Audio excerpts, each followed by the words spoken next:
Tonight on CBC Vancouver News. No end in sight. Was worried as one can be when you see the smoke and the planes going through 24/7 for the last couple of days. The frustration for residents with Wildfire closing the only highway leading into Port Alberni. Plus, promising relief at one of BC's largest hospitals. We've identified short-term, medium-term, and long-term actions. How the province is planning to address complaints at the overwhelmed Surrey Memorial, and refusing to give up. Lots of people they don't have. So if we can help them, we should help them. An historic downtown Eastside Cafe isn't letting a fire in their shop stop them from helping the community. This is CBC Vancouver News.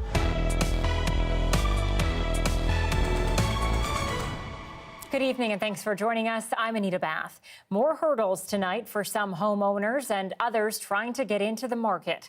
The Bank of Canada has raised its key interest rate by 25 basis points, now sitting at 4.75. And as the CBC's Zora Premji explains, that's left many British Columbians wondering if and how they can continue to live in the province they currently call home. I'm frustrated. The feeling many British Columbians share as they try to grapple with this latest increase, bringing key interest rates to the highest they've been in 22 years. My fear is that it will continue to go up. Life these days is expensive enough. And for now, it will continue to feel like that. Having raised rates this month, we have another rate decision coming in July. So, already we're probably at a 50% likelihood that we're going to see an interest rate hike then.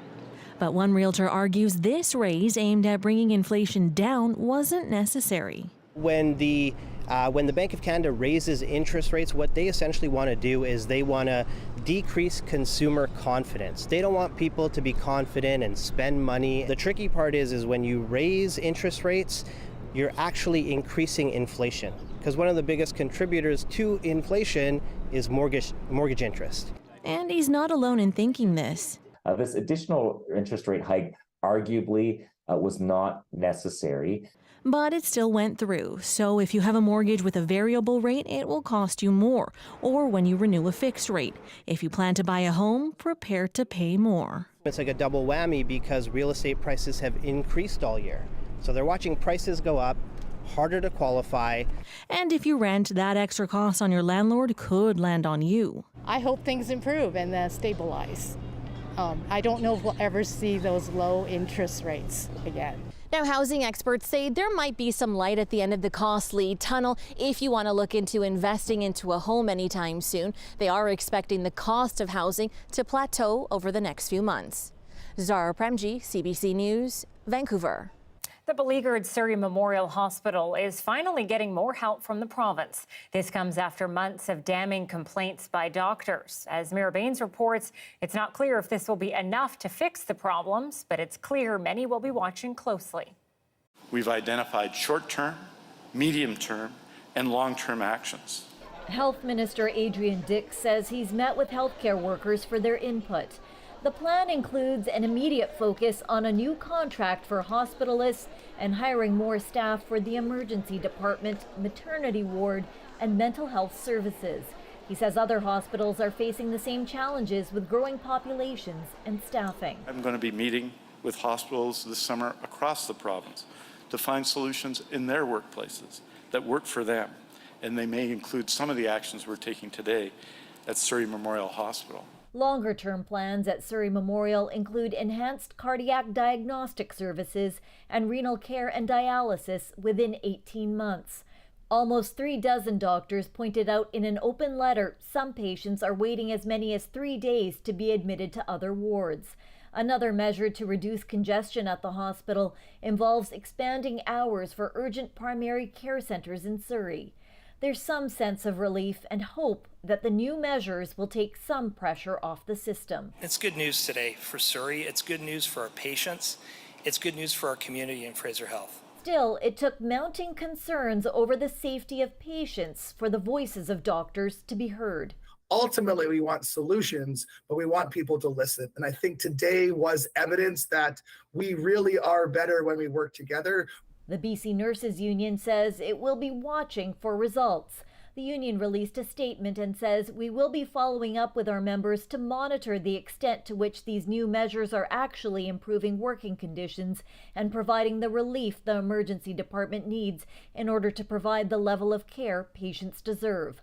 The spotlight is now on Fraser Health to implement the ministry's action plan. Mira Baines, CBC News, Vancouver.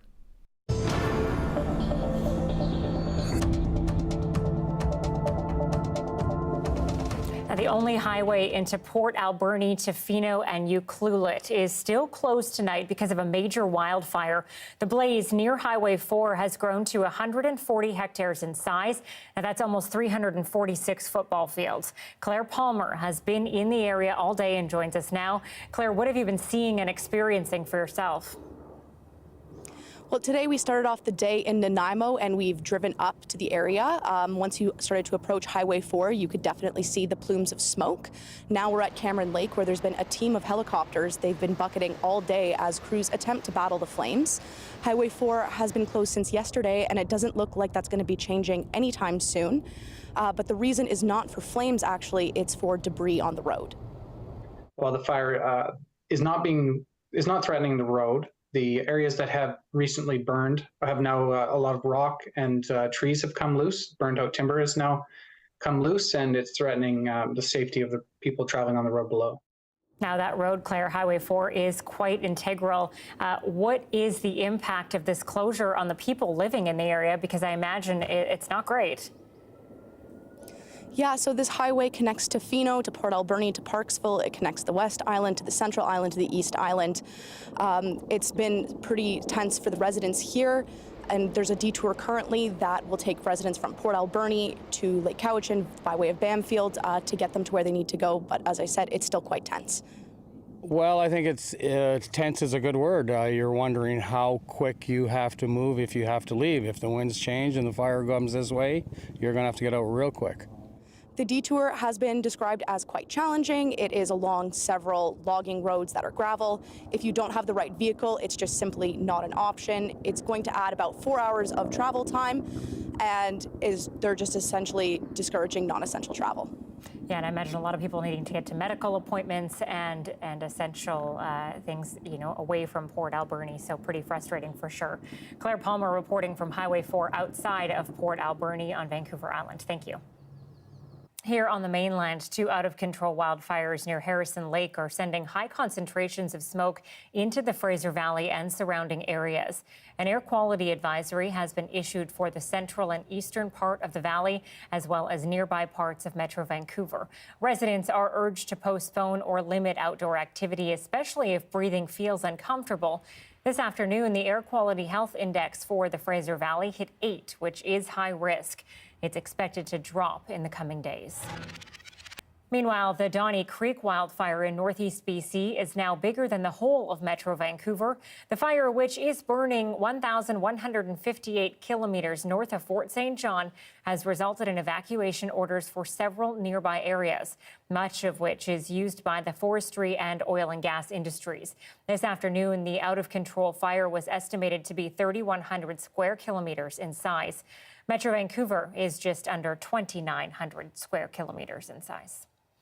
And in an effort to try and reduce fire activity around the province, several campfire bans are coming into place tomorrow and will last until October. Category 1 bans will be in place for the Coastal, Kamloops, Prince George and Caribou fire centres. Meanwhile, anyone caught trying to toast some s'mores with a traditional fire could be charged upwards of $100,000, even face jail time. Category 2 and 3 fire bans have been in effect for most of the province since May. Propane campfires are still okay. The province has also placed 2 air tankers in Penticton to help in firefighting efforts throughout the summer.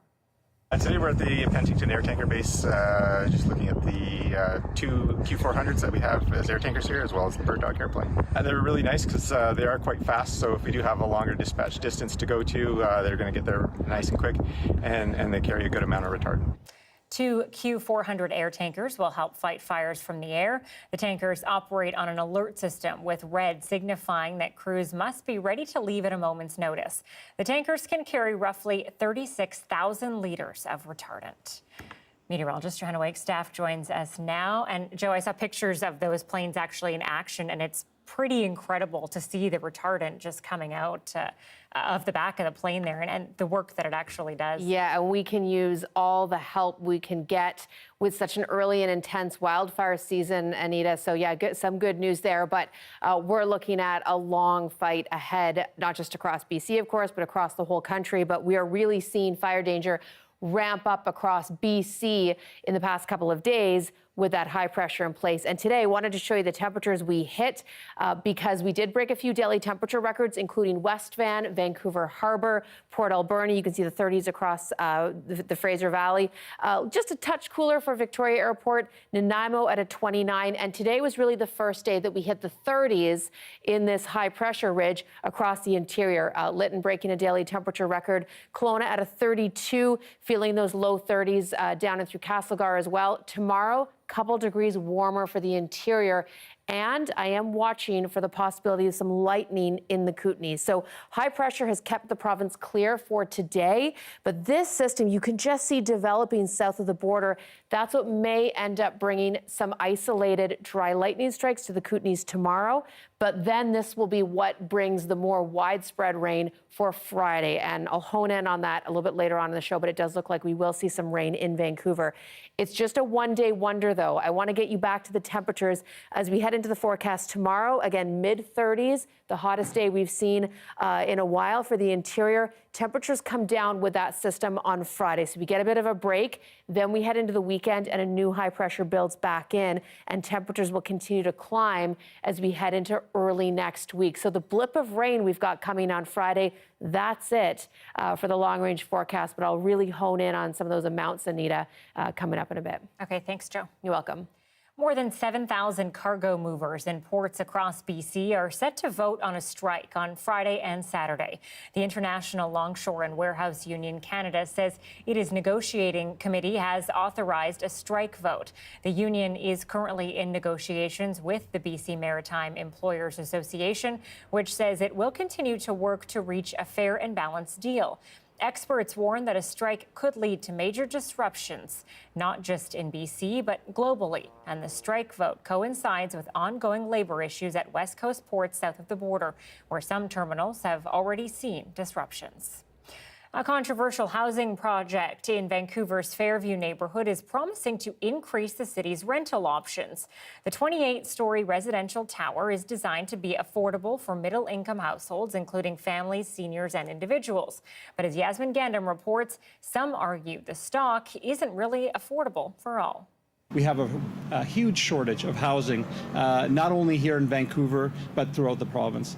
With housing in short supply, the province's housing minister hopes a tall tower might alleviate some of the pain. The 28-story development at West Broadway and Bird Street was approved in 2018 and will contain a mix of studio 1, 2, and 3-bedroom homes by 2025. Most consistent things I hear is from young people who want to ensure that they can be able to raise their kids in the same neighborhood that they grew up in and don't see the opportunity to do so. But while the project is positioned as a positive for local renters, not everyone agrees. The announcement ambushed by two men from the Vancouver Tenants Union who say the plan fails to adequately deliver housing to BC's most vulnerable. I'm sorry to be doing this. You and your staff, no offense to you, you do not know what renters need. They have no plans for dem evictions. They have no plans for tenants that are being driven out by displacement, by gentrification, and they just want to build a lot more of luxury rentals and condos. They want our cities to drive us out of here. The city says approving the project would result in 200 market rental units and 58 affordable units, with average starting rents at $950 for a studio and $2,000 for a 3-bedroom unit. This housing expert says that's not affordable for all. Because if you actually go in through the statistics, the median household income for a renter in the city of Vancouver is only $55,000 a year. You can imagine that when it comes to renters, we're not talking about particularly high incomes. Proponents argue the project, which would be the tallest tower on West Broadway, would deliver much-needed affordable housing in the area. Opponents, though, say the building would set a bad precedent for the neighborhood's plan and increase market rates. Yasmin Gandam, CBC News, Vancouver. Vancouver police have renewed an appeal to help find a man wanted Canada-wide for drug and firearms offenses. Police are now offering a reward of $100,000. Cody Timothy was arrested in the summer of 2020 and was released on bail on the condition he wear an electronic monitoring bracelet. In April of last year, he cut off the bracelet and hasn't been seen since. Casey is charged with offenses related to the production and trafficking of fentanyl, heroin, and cocaine. Well, owners of a downtown East Side business are refusing to give up on their business and the community after a fire at their cafe. As Ali Patargay reports, arson is being looked at as a cause in last month's blaze at the Ovaltine Cafe. You want to pull the soup off? Huh? That's my bag. With their doors still closed, the owners of the Ovaltine Cafe take their cooking to the street. Mother-daughter duo Grace and Rachel Chen are giving away free soup using ingredients Grace salvaged after a fire broke out at the restaurant last Sunday. We have a place to live. We have food. So that's enough. Lots of people, they don't have. So if we can help them, we should help them. Part of our culture as well and how we raise that, we don't waste a grain of rice. So just for her to hear that, like, just to sit, the food is sitting there perfectly fine and let it go bad, it didn't make sense to her. Inside, the normally bustling, vibrant diner is now dark. Fire and smoke damage have forced the restaurant to close indefinitely as the Chens look to repair. Vancouver police, meanwhile, suspect arson may be at play. Just to say that little hurt, and never thinking happened to the Ovaltine Cafe. We try to think the more positive side, that maybe it was just a bad night that person's having. But while the fire has cast a shadow on their future, the restaurant's storied past was spared. 80 years of history still lining the walls and shelves. This is your favorite guy? My favorite guy. That's my wife's favorite guy, too. Through the years, the Ovaltine has served as a popular filming location, including some of CBC's own. Sometime back in the 60s, I think the mayor got heavy on the clubs and the bawdy houses. That's when it all started, put everybody out on the street. The Chens took ownership in 2014 and are determined to keep the legacy strong. My customer just tell me here like them home. Then they come to here, they call me sister, brother. We like a family. So that's really important to me. This neighborhood has given us everything that we have. The clothes on my back, my education, everything we have, it's thanks to this neighborhood. They say the closure is yet another bump in the road in the Ovaltine's history, but they're determined to come back stronger. In the meantime, they're savoring support from the community. Ali Patarga, CBC News, Vancouver. A popular BC golfer is among those weighing in after yesterday's announcement that the PGA Tour is merging with its Saudi-backed rival, LIV. We'll speak with the head of PGA BC live next.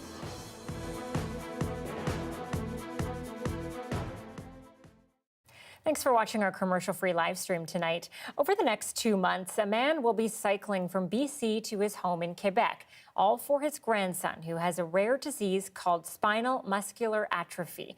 And as Janella Hamilton tells us, his journey will raise money and awareness, but the ultimate goal is to get treatments covered by all provinces. We want to send this with you, and on it has a little word, hope. And this is what you give us. A simple word that means so much. An emotional send-off for 66-year-old Bernard McNeil. And when you are troubling on a hill, or you're just exhausted, look down and feel the strength of us behind you.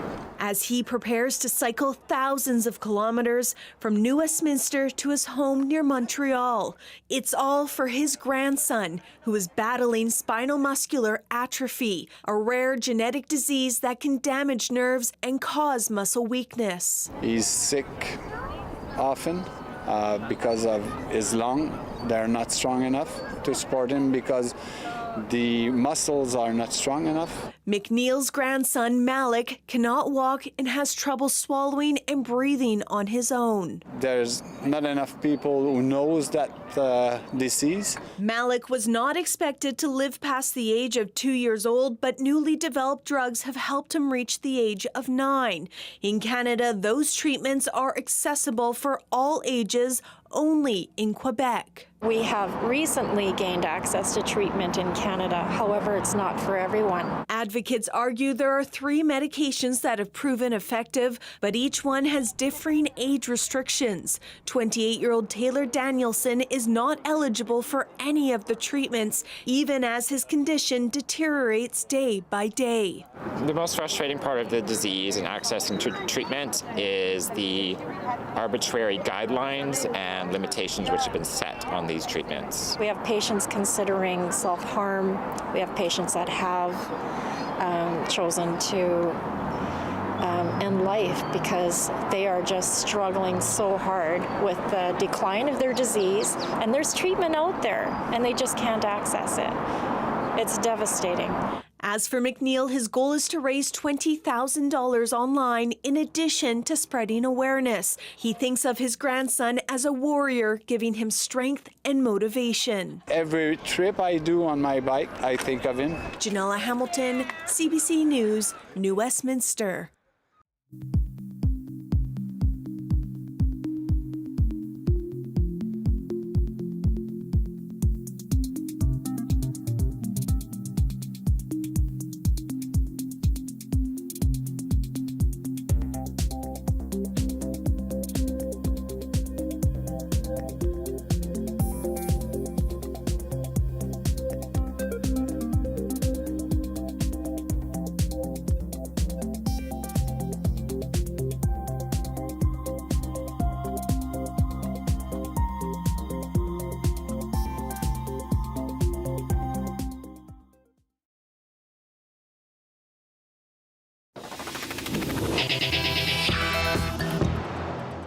It's a rough patch that has the sports world reeling. Athletes and fans alike are weighing in, sharing their reaction to news that the PGA Tour is merging with Live Golf, the Saudi-backed upstart that poached some of the sport's best players with 9-figure signing bonuses.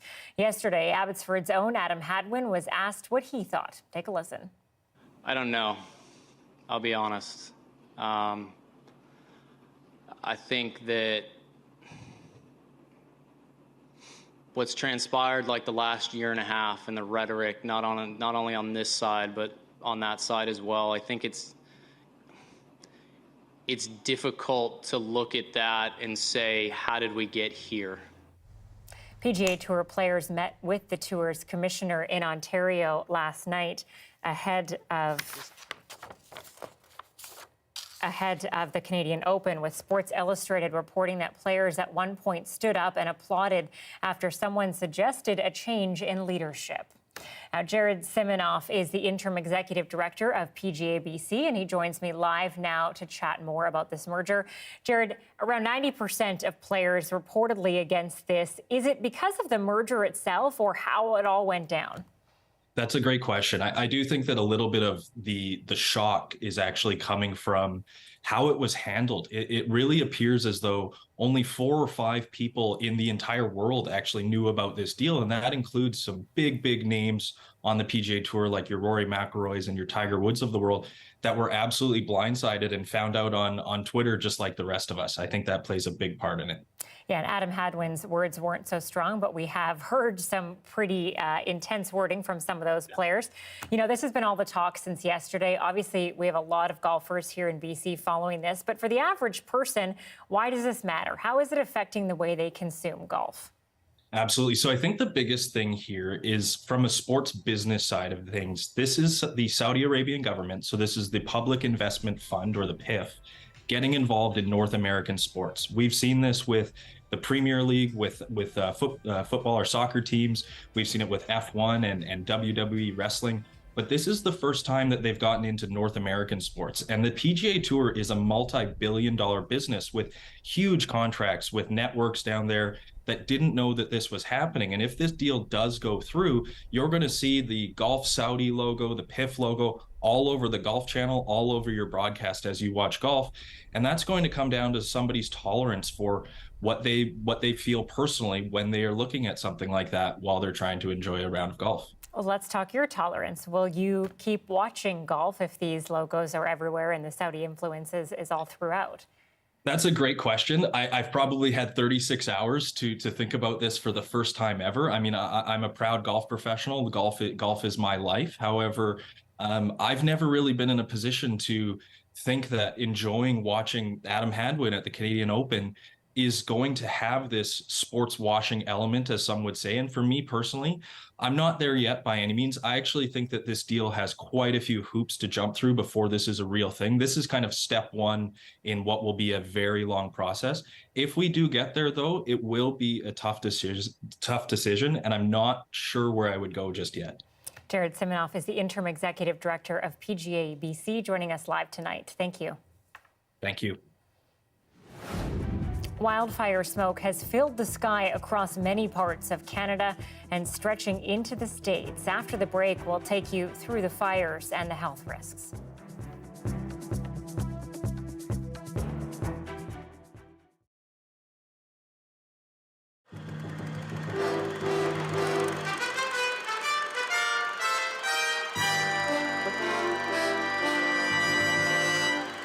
Last summer, visitors to Expo were introduced to dragon racing, 45-foot canoes from Hong Kong that just fly along the water.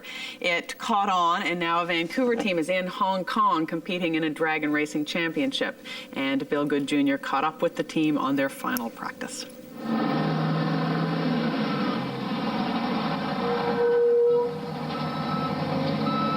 It is 6:30 in the morning, and most of us are barely awake. But for Vancouver firefighter Randy Olson, it's nearing the end of a tough shift. His day, though, is about to get a lot tougher. Randy is part of a team of 27, all Vancouver firefighters who've given up considerable time to paddle their way to a dream. Go! 1, 2, 3, 1, 2, 3, 4, 5, 1, 2, 3, 4, 5, 1, 2, 3, 4, 5. Let's start to put it up for a serious now. Let's really get well. Come on, come on, come on, pick it up, pick it up, pick it up.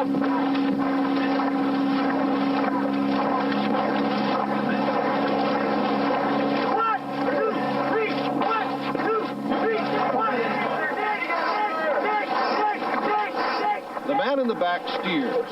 One at the bow barks out the cadence. The rest play the part of modern-day galley slaves.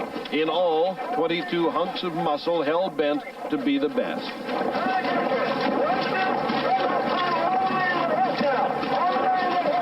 At race speed, the paddles hit the water 2 times a second, 120 times a minute, nearly 15 kilometers an hour.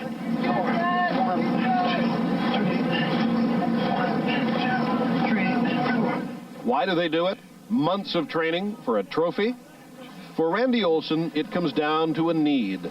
All of us out here are a bunch of ex-jocks that have played baseball or football or little league this or high school this or college this, and we're all hopping, itching.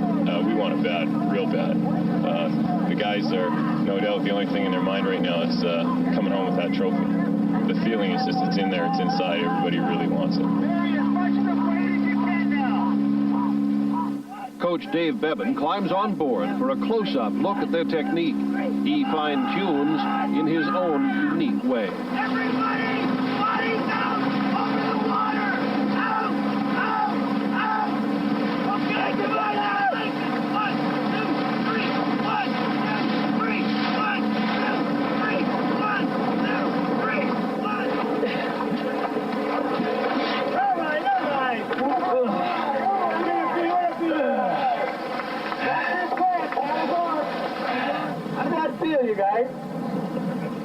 They know they've done well. Bevan confirms it. They are ready for Hong Kong. Okay, guys, we're looking really good. Are we going to win in Hong Kong? Yeah!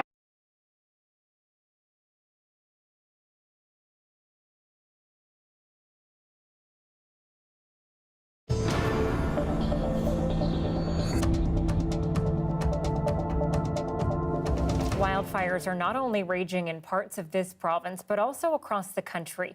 Thousands of people have been forced from their homes and more than 3 million hectares of land has been destroyed. The prediction is that this could be the worst wildfire season on record. As Jennifer Yoon reports, the number of evacuees in Quebec alone is expected to hit 15,000 by the end of today. They had to leave their homes abruptly. Now, many aren't sure when exactly they can return. Evacuees from Chibougamau and Oujé-Bougoumou are settling into cots and temporary lodgings in and around Riverval, and they're not the only ones. Stephanie Breton, who left her home in Lebel-sur-Quévillon, says she's never seen anything like this. Right on the other side of the lake, you could see the fire.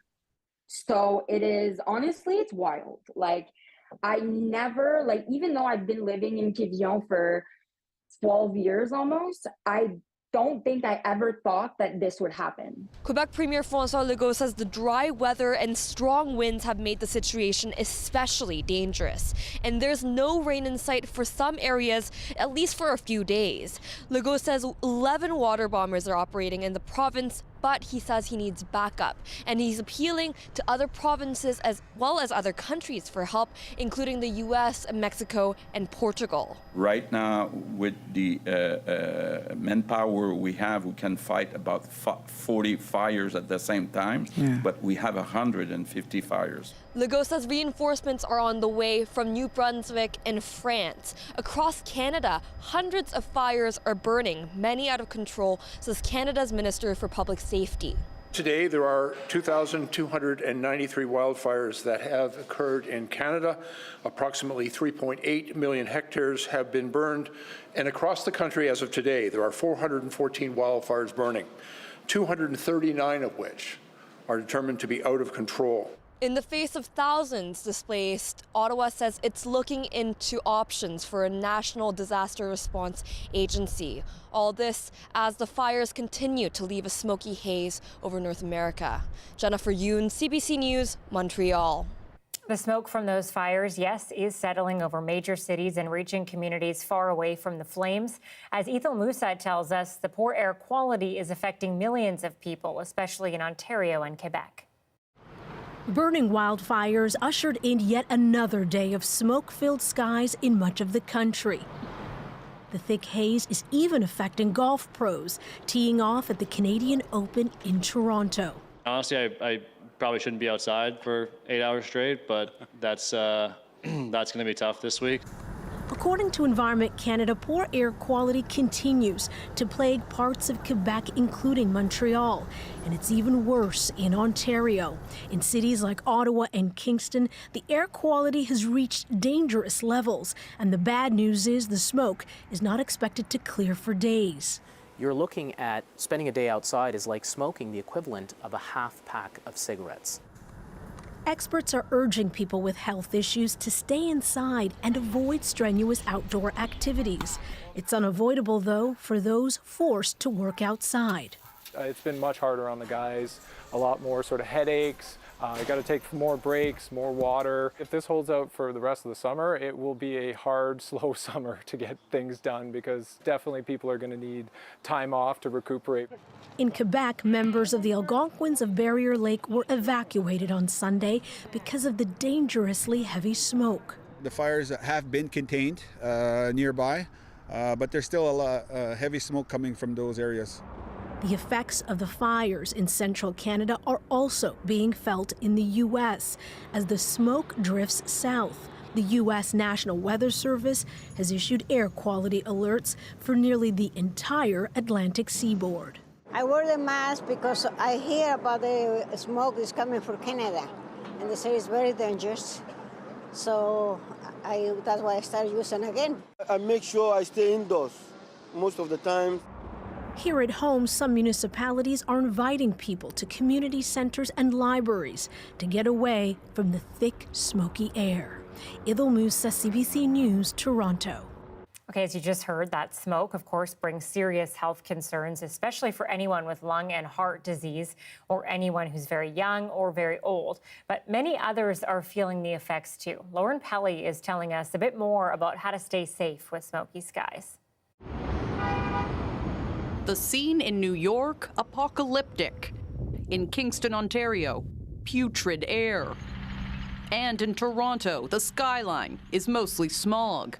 People here are feeling the burn. Most noticeable to me is my eyes are watering and they're stinging. Kind of feeling it in the throat a bit, little in the lungs. I am slightly asthmatic, so that's why I'm wearing the mask today. So what's the best way to protect yourself from toxic smoke?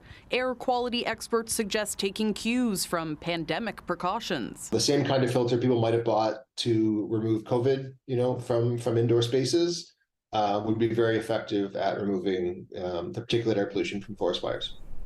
Those filters work best while you keep the windows closed to keep smoke particles out. If you have a large family room where most people are going together, maybe after dinner, then also place a portable air cleaner there. Experts say if you have to leave the house, keep it brief. You may still go outside for a walk, but avoid exertion.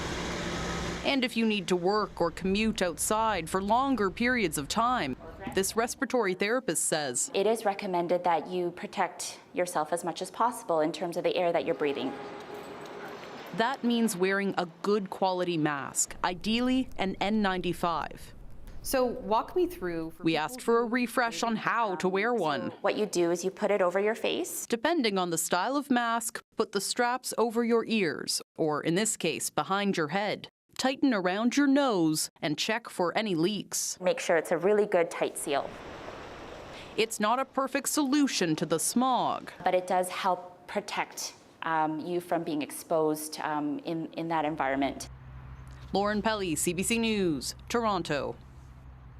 Yeah, it's interesting, Joe, to see the East sort of deal with what we've been dealing with for years here in the West. Yes, and I know so many of us across British Columbia, seeing those pictures takes us right back to so many recent summers of past. But yeah, a little bit of a role reversal, seeing the intensity happen across the eastern seaboard. But we are watching our fire danger ramp up here in the West. Just wanted to show you the visible satellite across the East. I think this is the first time I've shown you the visible satellite of smoke in the East rather than BC to start. But the plume that is centered over New York City tonight, you can see that brown in the visible satellite being brought down from those Quebec fires with north to south winds. And as we know, that fire comes out in pulses, getting the most intense fire smoke ejections, in the afternoon with the daytime heating. So one of those lining up with the city of Toronto tomorrow morning. So the worst may still be yet to come for Canada's biggest city.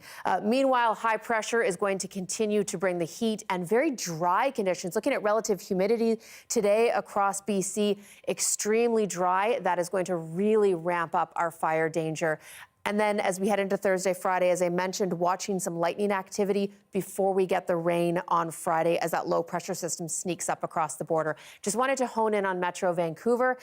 The rain is coming for Friday. A little concerned yesterday with some late model day runs not having the rain in. So I'm running this through Thursday. We may see some high clouds sneak in from the east, but it isn't until Friday afternoon that we'll start to get into that rain. So there we go. Friday, sort of overnight into Friday morning is when we'll start to see that rain push in. Just a one-day shot, though, as I mentioned, for Metro Vancouver with some cooler and breezier conditions before we dry back out. Looking at conditions across the province tomorrow, expected to see some more daily temperature records fall. We're not quite in heat wave territory, but above seasonal for most of the province. 23 tomorrow for YVR. Inland, more like 26. In the Fraser Valley, there may be a bit of a humidex, but generally it is dry across the southern half of the province. Here's our system for Friday. Notice that temperature drop. That's actually seasonal for this time of the year, our last 30-year averages anyway. And then drying out for the weekend. And look at that, heating back up through early next week, a very similar pattern to what we're getting into. So really watching those triggers like possible lightning on Friday, Anita. Thanks, Joe. You're welcome. Coming up, he's the first senior British royal to give evidence in court in more than 130 years. Grilled in the witness box for a second day. But despite hours of testimony, some say Prince Harry didn't do enough to prove his case.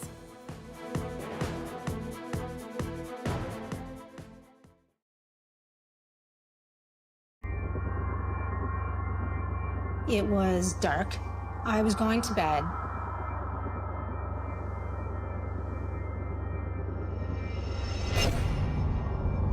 And a very bright light shone into my second-story bedroom window.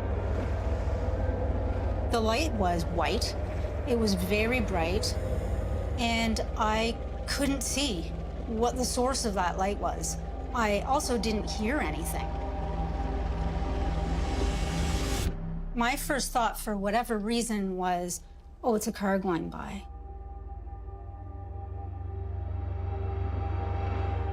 And then I immediately thought, wait, that's impossible.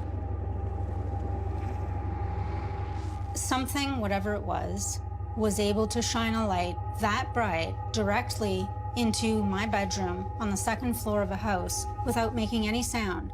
It had to have been relatively close to shine that brightly. And the next road was very far away. I immediately got up. I went to the window.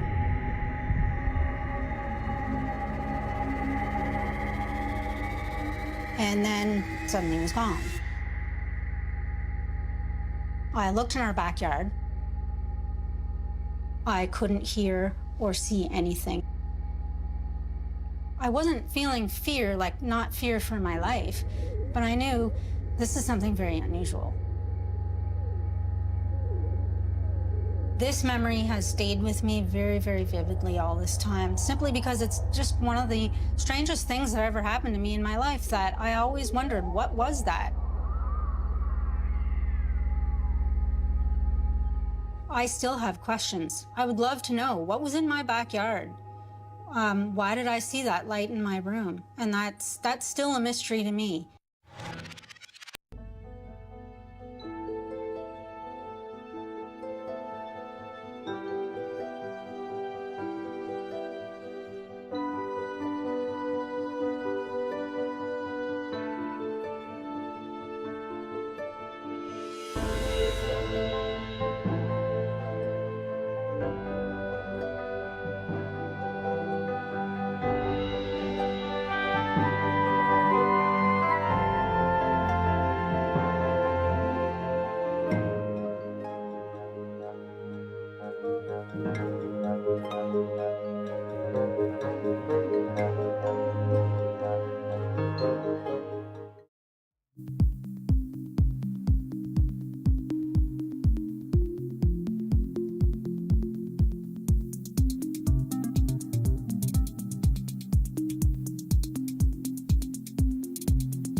We're sharing really important information with the public, and I feel like this is exactly what our job is, especially as the public broadcaster, especially in morning radio. That's incredibly important.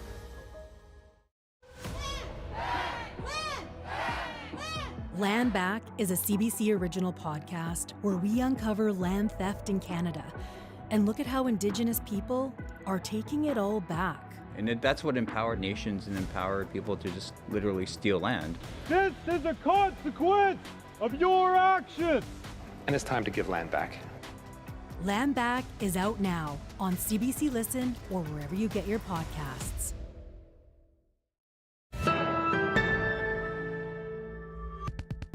Mike Pence, Donald Trump's former vice president, is officially running for the top job. The answer, Iowa, is strong, conservative, Republican leadership back in the White House. Pence will run against the former president for the Republican presidential nomination, but he trails both Trump and Florida Governor Ron DeSantis in what many are calling a two-way race in a crowded field. Pence has not been openly critical of his former boss, but it's rare for a former U.S. vice president to run against a president he served under. And families in southern Ukraine are struggling after a hydroelectric dam was destroyed. Many are swamped and homes flooded with contaminated water. Officials say the damage is extensive, and as Briar Stewart reports, it will take years to recover. In the city of Kherson, residents who've lived through war for more than a year now have to be rescued by boat. We have become used to the shelling, said this woman, but a natural disaster like this is a nightmare. Animals are stranded too, surrounded by floodwaters, tainted with whatever has been swept up. Thousands of houses. This MP could smell fuel while down at the Dnipro River. Hundreds of tons of engine oil with the bodies of dead animals. All of this is moving to the Black Sea. Officials say it could take a week for the water to recede, much longer to get a true sense of the environmental damage. These images show dead fish at the drained bottom of the dam's reservoir. Ukraine says that hundreds of thousands of people have been left without drinking water. This official says they will bring it in by train and by car. The Defense Ministry released this video of a drone apparently dropping off water too. Satellite images show that the Nova Kakhovka Dam had recently sustained structural damage even before it burst. The dam was under control by Russian forces, and so were communities on the south side of the Dnipro River. This man's house is now filled with the putrid mix of water and sewage. There's no help from the authorities, he says, so he'll be left cleaning up on his own. The war can't go on forever. It must end sometime, he says. We're staying here for now. Turkey's President Recep Tayyip Erdogan spoke with both the president of Ukraine and the president of Russia. In his phone call with Vladimir Putin, he reportedly said that there needs to be an international investigation into the dam's destruction, and it could include the UN. Briar Stewart, CBC News, London. Pope Francis is in hospital recovering from stomach surgery today. The 84-year-old pontiff is expected to heal, but as Megan Williams explains, this is just the latest health problem plaguing the leader of the world's 1.3 billion Roman Catholics. Italian Dr. Sergio Alfieri, who led the 3-hour operation on Pope Francis this afternoon, said the surgery on the Pope's bowel and abdomen went smoothly. There were no complications. He said he operated on a hernia that had formed on a scar from previous surgeries Pope Francis has undergone in recent years. He said all of the tissue removed was benign and that the Pope does not suffer from any other diseases, cancer included. Alfieri is the same surgeon that operated on Pope Francis in 2021 on the Pope's colon. That's when he was in the hospital for 10 days. And Alfieri removed more than 30 centimeters of the colon. And he said after today's surgery, once the Pope woke up from the general anesthesia, he joked to the doctor, when are we going to do this a third time? Alfieri said the Pope will be in the hospital for 5 to 7 days. In the meantime, the Vatican released a statement saying Pope Francis has canceled all of his appointments until June 18th to give him more time to recover. But the Vatican also said that the Pope plans on continuing with his trips, his scheduled trips. He has one in early August for the Catholic World Youth Day in Lisbon, Portugal. And at the end of August, he's planning to go to Mongolia. In the meantime, the Pope is recovering in the hospital here, the Gemelli Hospital here in Rome. Megan Williams, CBC News, Rome. And Prince Harry has finished giving evidence at London's High Court after nearly 8 hours of cross-examination. It's all part of a phone hacking case against a British tabloid newspaper group. Harry described the experience as, quote, a lot. And as Chris Brown reports, he faces major challenges in proving his case. Please. The prince, who claims he has endured unending and much of it illegal media scrutiny since he was a child, is trying to convince a judge to hold a British newspaper publisher accountable. Harry was cross-examined for the second straight day in a series of combative exchanges with lawyers for the Mirror Group newspapers. The company has previously settled 600 claims for illegally intercepting voicemails, but says Harry was never hacked. In court, both sides sparred over a selection of 33 stories, many focusing on Harry's relationship with a former girlfriend, Chelsea Davy. He claimed a private investigator put a tracking device on their car. A newspaper reports that he went drinking at a club after being dumped had to have originated from hacked phone calls. The Mirror lawyers say that's just speculation. Under cross-examination, Harry was asked to point to any specific voicemail that he knows with certainty was hacked. He couldn't, instead saying there is only hard evidence of suspiciousness that many were. I think we've seen a lack of detail, perhaps. Media lawyer Antonia Foster says a major challenge is that many of the calls or voice messages are now irretrievable. I mean, they go back to 1996, and so, I mean, I couldn't tell you what was on my phone a year ago, and I suspect Harry's in that particular situation. Much will depend on how the journalists who wrote the stories explain themselves. Jane Kerr, a former Mirror Royal editor, testified immediately after Harry while he stayed in court to listen. She says she didn't know how a private investigator obtained phone numbers, and she never asked him. Harry was on the stand for 8 hours in total over the 2 days. He testified if the decision, which is still weeks away, goes against him, it would be an injustice. Chris Brown, CBC News, London. 2 tiger cubs made a big splash today. They attended their first swimming lesson in a London zoo. Zach and Crispin pounced on plastic balls in the waters, as well as their proud parents looking on. Zookeepers got the pond ready for swimming by clearing it all of the leaves and the bark chips, which had accumulated over the winter. Now, these 2 are Sumatran tigers, which are considered an endangered species. There are now only a few hundred of them in the wild. An extremely rare encounter with a giant of the ocean. Why this shark is so special and how the divers found it in our West Coast waters. That's next.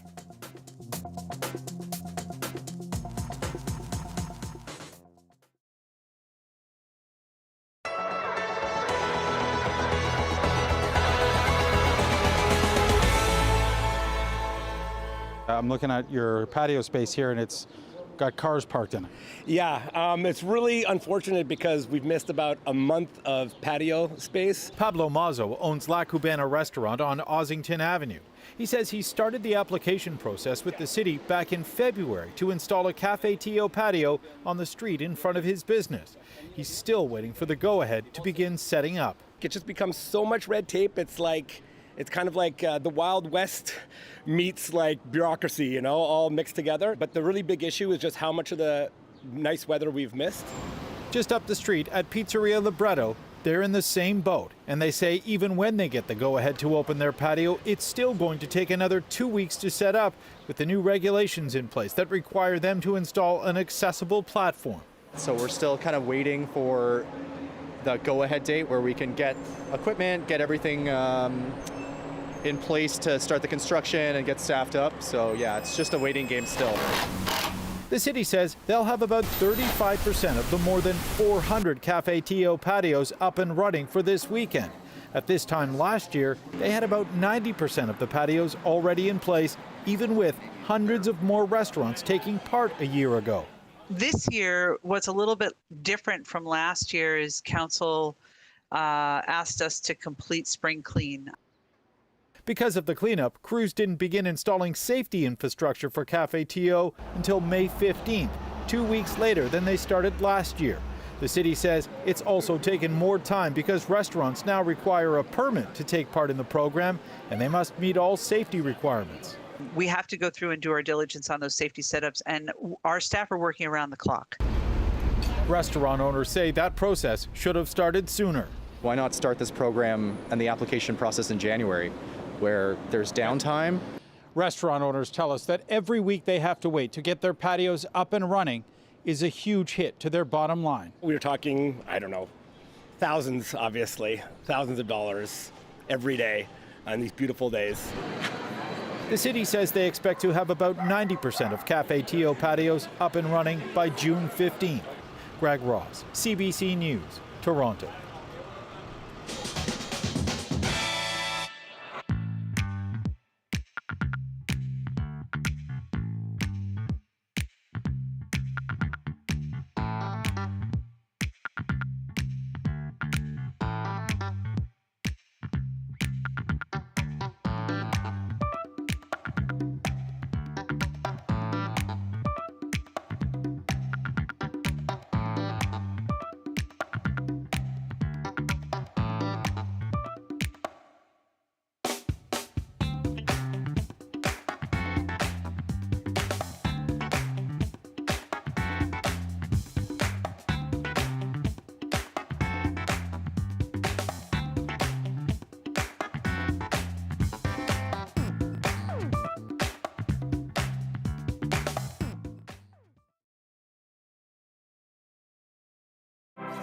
Hi, I'm Amy Bell, and here's what's in your CBC Vancouver inbox. The Talking Stick Festival 2023 Summer Reverb celebrates National Indigenous History Month from June 1st to July 2nd. A variety of performances will wow audiences in film, theater, dance, and music. For more info and tickets, visit talkingstickfest.ca. And CBC British Columbia launches the Herb Original, a new podcast for Indigenous History Month. All episodes are available now on CBC Listen.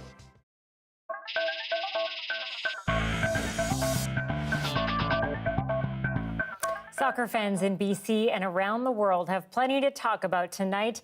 A big Canadian showdown and a legend of the game coming to North America. Dan Burritt is live right now outside BC Place Stadium, just ahead of the Canadian Championship final. Dan, what's the vibe like tonight?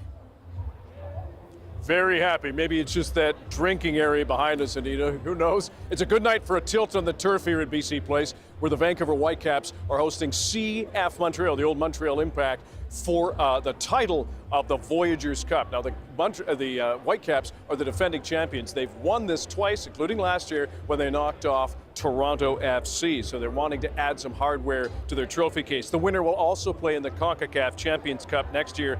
The Whitecaps also having a bit of fun with the food and beverage tonight. They've offered half-off drinks, alcoholic and non, before kickoff. That's proved to be popular. And they've also renamed the Montreal Smoked Meat Sandwich here at BC Place to, wait for it, the Vancouver Smoked Meat Sandwich. Swish! Going to be a fun night, Anita. It's got a nice ring to it, Dan. I think it should be a permanent Yeah, not name. bad. Yeah. All right, let's get to that soccer news that's rocketing around the world. Lionel Messi coming to North America. Tell us about that. This is huge, absolutely massive, especially fresh off his win in last year's Men's World Cup in Qatar with Argentina. And after years, if not, well, at least months of speculation, today Messi announced to Spanish media that he plans to join Major League Soccer and play for Inter Miami in Florida. It's the same league the Whitecaps and CF Montreal play for. It was widely suspected that Messi might play for Al Hilal. It's a team in Saudi Arabia, but instead Florida will be his home. He joins other soccer gods like Pele and Johan Cruyff, who have called the United States home at the tail end of their careers. We asked some fans what they think. They say, oh yeah. That's crazy and exciting. I think it's really, really excellent, actually. And I hope he comes here. What would it be like to see him play the Whitecaps here? I would love it. I would love it. Maybe he will come to the stadium and we can cheer for him. So you're Brazilian. Would you cheer for him? Maybe. The Caps are not scheduled to play Inter Miami this season, so maybe Messi next year. Anita. Yeah, I think let's hope so. A lot of people have their fingers crossed, Dan. Live tonight at BC Place ahead of the Whitecaps game. Thank you. Well, a shark in the water isn't everyone's idea of a pleasant swim, but for a group of Alberni Inlet scuba divers, it was a dream come true. They were exploring a shipwreck last month when they spotted a blunt-nosed six-gill shark. Have a look. We went down to dive a wreck. All of a sudden, it caught the corner of my eye, and There's no mistaking it. That's a big shark. So then I go to signal to Garrett. I said, did you see that big shark? And all of a sudden, Danton saw it again. There was a blunt-nosed, six-gill shark. As a videographer, this is a once-in-a-lifetime opportunity. I mean, six-gill sharks are incredibly rare.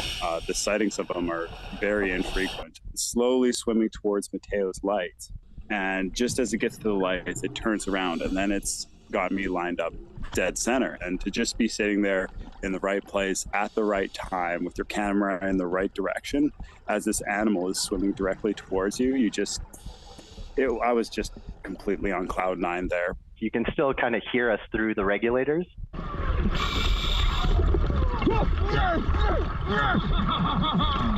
We weren't getting eaten. That's just our excitement, just sheer joy of seeing something so tough to see. Six-gill on a shipwreck. Something we'll never forget.